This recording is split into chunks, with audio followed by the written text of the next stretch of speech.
Une vidéo qui a l'effet d'une bombe.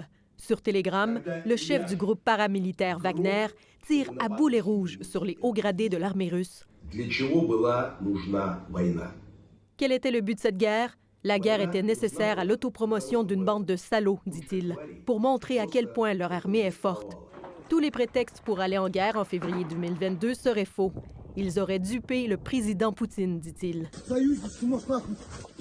Evgeny Prigojine réagit à ce qu'il considère comme une attaque de l'armée russe contre ses troupes. Il utilise cette vidéo, diffusée sur Telegram, pour justifier sa prise de parole. La télévision russe a immédiatement interrompu son programme pour diffuser un communiqué du ministère de la Défense. Tout ce que Evgeny Prigojine a diffusé sur les médias sociaux est faux. Et ce n'est rien d'autre que de la provocation, explique la télévision russe. La lutte entre le chef du groupe Wagner et le ministre de la Défense Sergueï Shoigu n'est pas nouvelle, mais elle atteint aujourd'hui son paroxysme. Le chef du groupe Wagner appelle ses troupes, 25 000 hommes selon lui, à marcher vers Moscou. Évidemment, c'est un challenge assez extraordinaire. À quoi ça va mener? On n'en a aucune idée. On est dans une zone complètement inconnue. Une marche pour la justice, ajoute-t-il. Il évite de dire les mots coup d'État ou guerre civile. Il n'appelle pas au soulèvement contre le pays. Il appelle au soulèvement contre l'armée russe. Il est très habile dans ce qu'il fait. Le chef du groupe Wagner veut profiter du désordre qui règne au sein de l'armée russe.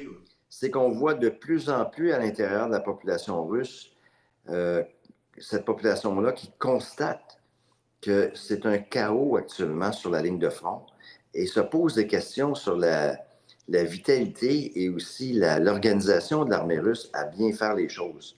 Alors, Wagner, encore là, récupère cette situation-là pour la mettre à son avantage. Evgeny Prigojine semble être prêt à y jouer sa vie. Cette sortie arrive au moment où la Russie force les combattants du groupe Wagner à être intégrés à l'intérieur de l'armée russe, ce qui semble hors de question pour le chef paramilitaire. Visiblement, il est aussi hors de question d'attendre les hommes de Wagner sans broncher. Des camions blindés sont maintenant en route pour protéger les bâtiments gouvernementaux à Moscou. Et sur les réseaux sociaux, des commandants de l'armée russe, reconnus proches du groupe Wagner, s'en dissocient et appellent à entrer dans les rangs. Prigojine ne va jamais attaquer Poutine directement, mais avec ce qu'il a déclaré aujourd'hui, il attaque Poutine indirectement. Les yeux sont maintenant rivés vers le président Vladimir Poutine. Ici Marie-Josée Paquette-Comeau, Radio-Canada, Montréal.